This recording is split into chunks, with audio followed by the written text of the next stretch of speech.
Cumprimentamos a todos com a paz de nosso Senhor e Salvador Jesus Cristo.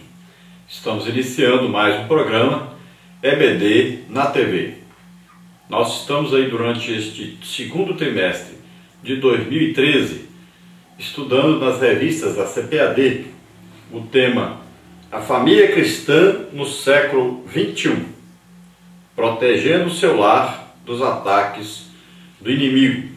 O comentarista deste trimestre é o pastor Erinaldo Renovato de Lima, que é pastor ali em Parnamirim, no Rio Grande do Norte, onde estivemos aí na semana passada. Hoje estaremos estudando a lição de número 6, a infidelidade conjugal. Temos aí como texto áureo Provérbios capítulo 6, versículo 32, que diz: O que adultera com uma mulher é falto de entendimento, destrói a sua alma o que tal faz. E a verdade prática diz: a infidelidade conjugal traz sérias consequências a toda a família. Por isso, Deus abomina tal prática. Nós temos aí como leitura bíblica em classe Provérbios capítulo 5, versículos de 1 a 5 e Mateus capítulo 5, versículos 27 e 28. Vamos ler então. Provérbios 5. Filho meu, atende a minha sabedoria, a minha razão inclina o teu ouvido, para que conserves os meus avisos e os teus lábios guardem o conhecimento, porque os lábios da mulher estranha destilam favos de mel, e o seu paladar é mais macio do que o azeite. Mas o seu fim é amargoso como o absinto, agudo como a espada de 2 fios. Os seus pés descem à morte, os seus passos firmam-se no inferno. Mateus capítulo 5. Ouvistes que foi dito aos antigos: não cometerás adultério. Eu, porém, vos digo que qualquer que atentar numa mulher para cobiçar, já em seu coração cometeu adultério com ela. Vamos falar então um pouco sobre esse adultério, essa palavra que existe em tantos lugares na Bíblia e que existe tantas advertências contra esse adultério. Mesmo no noivado judaico, já se consideravam os noivos como casados, já poderia acontecer o adultério, antes mesmo do casamento. Embora ainda o casal não houvesse coabitado, não tivesse ainda o ato sexual consumado, mas já eram os noivos considerados casados. Por isso, nós vemos aí, no caso de Maria e José, que José poderia ter denunciado Maria e ela seria apedrejada porque ela estava já noiva de José. Mas um anjo então deu a mensagem a José de que aquele filho que Maria estava esperando era do Espírito Santo, era de Deus, era o enviado de Deus que haveria de nascer, o Messias que nasceria através dela. E ele já estava intentando deixá-la em secreto para que ela não morresse, porque ele a amava, mas agora então vem a revelação para ele que era de Deus. A religião judaica, principalmente aí os fariseus, eles tinham uma lista extensa de pecados exteriores que as pessoas poderiam cometer. Mas Jesus, ele explica que todos esses pecados dependem aí do coração, ou seja, das intenções da pessoa. Então o pecado nasce dentro de nós, não é uma coisa exterior, mas é preciso uma ação interior para que seja consumado.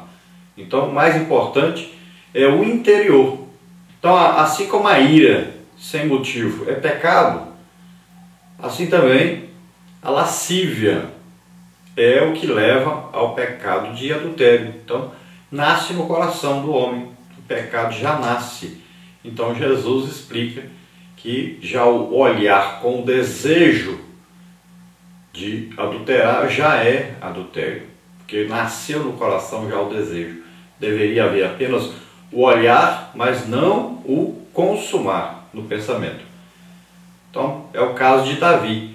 Davi viu Batseba tomando banho, e isso nasceu dele um desejo. Agora, ele deveria ter procurado uma de suas esposas, já que ele tinha tantas mulheres. Mas o que ele fez? Ele queria aquela. Talvez pelo desejo de possuir um legítimo amor, já que ele tinha tantas mulheres, mas não confiava no amor dessas mulheres. Ele não sentia um amor puro, verdadeiro por nenhuma delas. Então ele estava procurando um amor verdadeiro. E ele, quando soube que ela era casada, que ele mandou perguntar quem era, ele recebeu a informação de que ela era casada, então o que ele tinha que fazer? Imediatamente largar o assunto de lado. Mas não, ele desejou aquela mulher, mesmo sabendo que ela era casada. Então isso é o pecado gerado no coração. Antes mesmo dele consumar o ato, ele já havia pecado. Então Jesus, no Sermão do Monte, ele já coloca aí o padrão da vida cristã. E esse padrão é superior ao padrão de quem vivia segundo os 10 mandamentos. Porque lá era apenas cobrado a consumação, o ato em si. E agora não. Jesus está falando do pecado que nasce no coração. É a intenção que vale para Deus, não é apenas o ato consumado. Então Jesus revela aí a santidade do ato sexual e a pecaminosidade do ser humano em desejar fazer diferentemente de Deus. Então Deus tem toda a autoridade para exigir a ação do homem, exigir do homem a santidade a respeito do sexo. Foi ele quem criou o sexo. Então Deus tem autoridade para dizer como deve ser usado o sexo, e ele tem direito também de punir aqueles que não usam corretamente. Então quando Deus estabelece regras para o sexo, ele não está aí querendo punir apenas as pessoas, ou querendo amaldiçoar as pessoas, mas ele quer abençoar as pessoas. Então a impureza sexual nasce no coração do homem. Não foi Deus que colocou, nem Deus criou nada errado, mas apenas o homem é que cobiça, deseja as coisas erradas, fazer ao contrário do que Deus ensinou, ao contrário do que Deus permite. Então, desejo lascivo não é a mesma coisa que uma prática lasciva.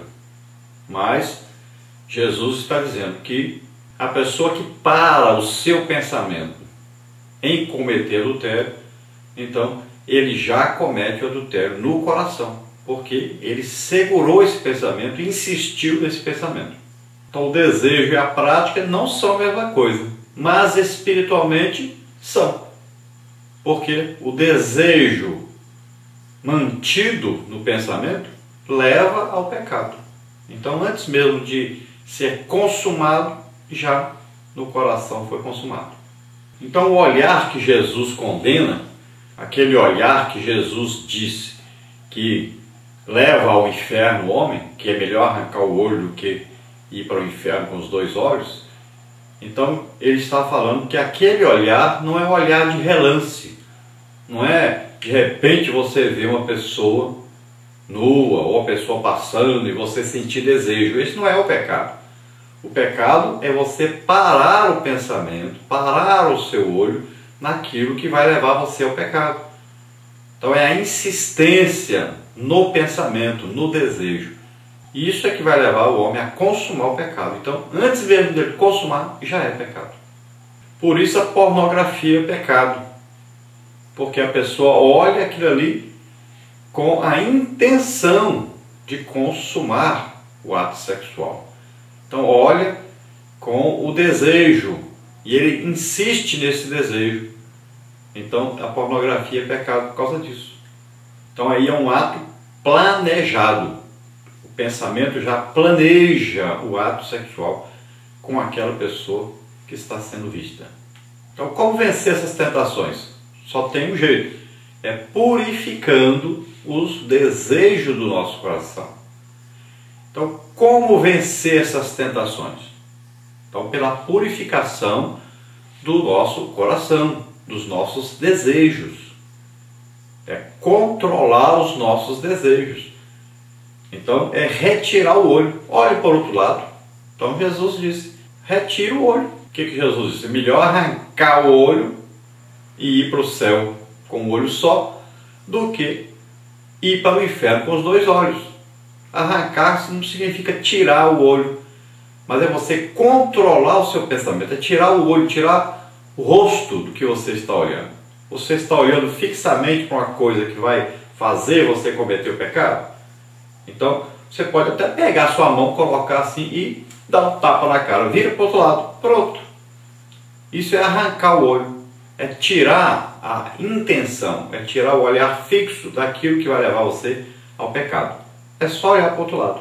Então você tem que mostrar ao seu corpo que quem o conduz é a sua alma, o seu espírito. Não é ele que conduz a sua vida. Então você tem que ser espiritual e não carnal. Porque os desejos do corpo, da carne, são pecaminosos.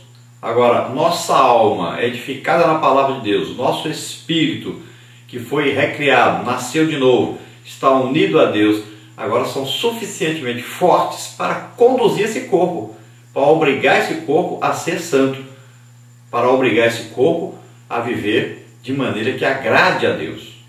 Então, seus desejos são controlados pela alma, que tem aí o controle da vontade, dos desejos, e o espírito que está ligado a Deus. Então, vai haver aí 2 contra 1, e sempre então o homem terá decisões espirituais que condizem com a palavra de Deus. Então aí, sempre os olhos e as mãos, devem ser controlados para não levar a pessoa aos desejos lascivos, a levar a pessoa ao pecado.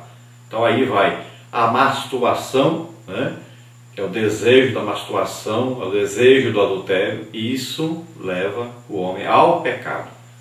Então às vezes não acontece o ato sexual, mas acontece o desejo de praticar esse ato sexual.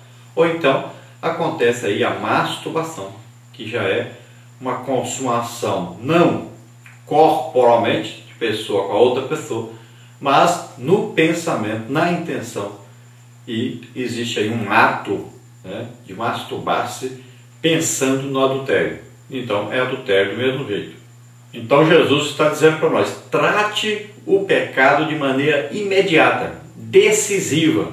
Vença imediatamente antes que ele o condene. Então ele deve ser tratado antes, combatido antes. No instante que vem o pensamento já deve ser combatido, para não levar adiante. Então essa cirurgia espiritual, ela é mais importante do que a cirurgia física. Porque na hora que acontece a cirurgia espiritual, ela evitará a cirurgia física.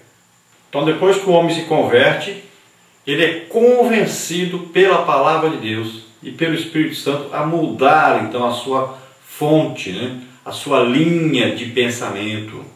Esse pecado aí de adultério deve ter sido o pecado que mais derrubou homens de Deus. E ainda continua fazendo estragos, muitos estragos. Porque muitos ainda não foram identificados. Muitos que cometem esse pecado no pensamento ainda não são identificados, não são controlados, não são ainda mostrados, não são revelados. Então continuam no pecado. Alguns que consumaram o ato, aí aconteceu de ser conhecido esse ato, então foram disciplinados.